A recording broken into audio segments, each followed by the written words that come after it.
طبق تجربه‌ای که تا الان در بین هنرجوهام داشتم، این حرکتی که امروز یادتون میدم جزو پرطرفدارترین هاست که اسمش چوچو شیمی، یکی از انواع لرزش ها. یعنی این حرکت بریم که یاد بگیریم. برای انجام این حرکت و این نوع لرزش طبق معمول پاسچر مناسب رو باید داشته باشیم. زانوها کمی بیشتر از حالت قبل حالت خم داره، خیلی زیاد نه. قبلا زانوها انعطاف پذیر و نرم بود و قفل نمی کردیم. الان کمی بیشتر حالت خم داره. تا این حد میایم روی پنجه پا. روی پنجه پا میستیم و متناوباً با پنجه پا به روی زمین ضربه های خیلی کوچیکی میزنیم. 1 2، یعنی حالت قدم کوچیک. 1 2 1 2 1 2 1 2 1 2 1. پس روی پنجه پا ضربه های متناوب. 1 2. به حرکت پنجه پام دقت کنید. 1 2 1 2 1 2. قدم های کوچیک یا ضربه های کوچیک. همزمان با این ضربه ها لگن رو به سمت راست و چپ تکون میدیم. 1 2 1 2 1 2 1 2 1 2. حرکت زانو، پنجه و لگن. 1 2 1 2 2. به این صورت. پس چوچو شیمی یعنی ضربه های متناوب پا. روی پنجه پا هستیم، ضربه های خیلی کوچیک یا قدم های خیلی کوچیک بر روی زمین و همزمان حرکت دادن لگن. یعنی به این صورت.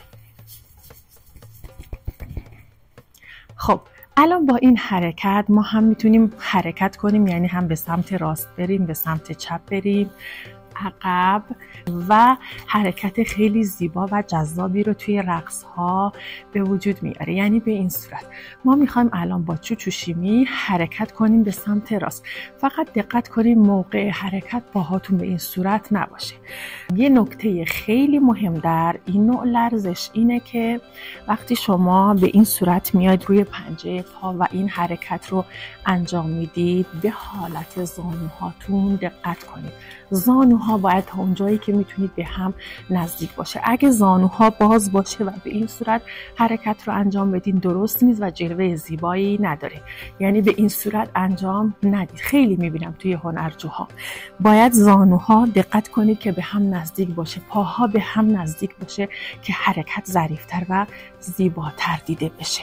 یعنی حالت زانوها به این صورت باشه یا به این صورت، باز نباشه. اصلا درست نیست. به این صورت. یکی از پاها کمی از پای دیگه جلوتر باشه که بتونیم اون ظرافت رو در پاها همچنان داشته باشیم. یعنی به این صورت. یعنی به این صورت حرکت اصلا نباید بکنیم. یعنی این قدم هایی که با چوچو شیمی برمیداریم، به سمت راست میریم، به سمت چپ میریم که با تمرین مداوم حرکت خیلی زیباتر میشه. خب الان من با این لرزش میخوام به سمت راست برم.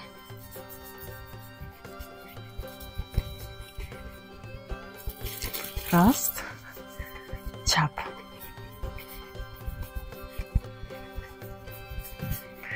با توجه به اینکه اینجا موزاییک و سطح صاف نیست، سرعت کمی کمتر میشه. در این حال میتونیم با این لرزش با یه سرعتی لرزش رو انجام بدیم که انگار در حال حرکتی و قدمات خیلی ریزتر و زیباتر دیده میشه.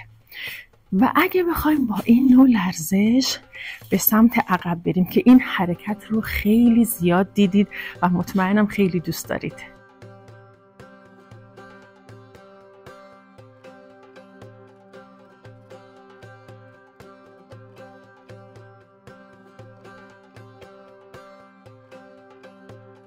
انگار که چیزی رو هل میده به این صورت و حرکت میکنه از این سمت به این صورت. یا